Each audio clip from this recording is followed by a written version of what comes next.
अशोक मौर्य, जिन्हें सामान्यतः चक्रवर्ती अशोक सम्राट के नाम से जाना जाता है, जिसका अर्थ होता है सम्राटों का सम्राट। यह स्थान भारत में केवल सम्राट अशोक को मिला है। आज 4 अप्रैल को सम्राट अशोक की 2285वीं जयंती है। यह मौर्य वंश के सबसे महान शासक थे। उन्होंने लगभग पूरे भारतीय उपमहाद्वीप पर 268 ईसा पूर्व से 232 ईसा पूर्व तक राज किया। इतिहास के अनुसार अशोक बहुत कम उम्र में राजा बने थे। अशोक जब सम्राट बने तब वह युवक ही थे, इसलिए वह सबसे युवा सम्राट कहलाए। अशोक के साम्राज्य की मुख्य राजधानी पाटलिपुत्र और प्रांतीय राजधानी तक्षशिला और उज्जैन थी। सम्राट अशोक अपने पूरे जीवन में एक भी युद्ध नहीं हारे। 260 ईसा पूर्व में कलिंग में भीषण युद्ध में हुए रक्तपात ने अशोक का हृदय परिवर्तित कर दिया और उन्हें बौद्ध धर्म का अनुयायी बना दिया।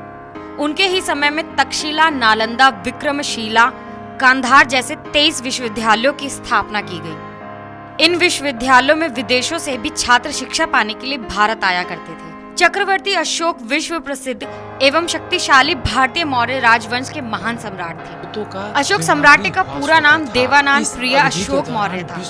मौर्य राजवंश के सम्राट अशोक ने अखंड भारत पर राज किया। उनका मौर्य साम्राज्य उत्तर में हिंद कुश की श्रेणियों से लेकर दक्षिण के मैसूर तक और पूर्व में बांग्लादेश से लेकर पश्चिम में अफगानिस्तान, ईरान तक था। सम्राट अशोक का साम्राज्य आज का लगभग संपूर्ण भारत, पाकिस्तान, अफगानिस्तान, नेपाल, बांग्लादेश, भूटान, म्यांमार के अधिकांश भूभाग पर था। यह विशाल साम्राज्य उस समय से लेकर आज तक का सबसे बड़ा भारतीय साम्राज्य रहा है। चक्रवर्ती सम्राट अशोक विश्व के सभी महान एवं शक्तिशाली सम्राटों एवं राजाओं की लिस्ट में हमेशा शीर्ष स्थान पर ही रहे हैं। सम्राट अशोक को अपने विशाल साम्राज्य से बेहतर कुशल प्रशासन तथा बौद्ध धर्म के प्रचार के लिए भी जाना जाता है। सम्राट अशोक ने संपूर्ण एशिया में तथा अन्य आज के सभी महाद्वीपों में भी बौद्ध धर्म का प्रचार किया।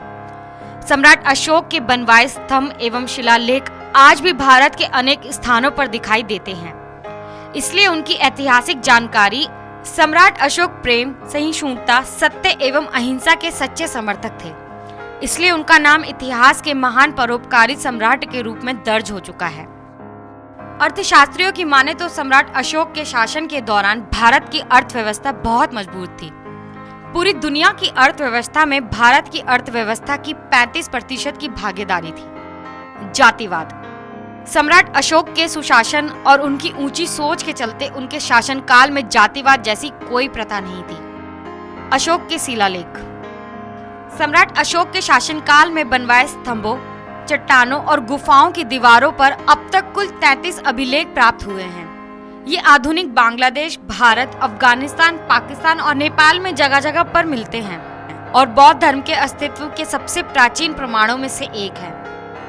मृत्यु एक रहस्य। अशोक ने लगभग 40 वर्षों तक शासन किया, जिसके बाद लगभग 234 ईसा पूर्व में उनकी मृत्यु हुई। उनकी मृत्यु कैसे और कहां हुई, यह बात अभी तक एक रहस्य बनी हुई है। कुछ इतिहासकारों के अनुसार सम्राट की मौत तक्षशिला में हुई। वहीं कुछ का कहना है कि सम्राट अशोक ने पाटलिपुत्र में अपनी अंतिम सांसें ली थी। उनके पुत्र महेंद्र तथा पुत्री संघमित्रा ने बौद्ध धर्म के प्रचार में महत्वपूर्ण योगदान दिया। अशोक की मृत्यु के बाद मौर्य राजवंश लगभग 50 वर्षों तक चला। Bureau report, national Dastak.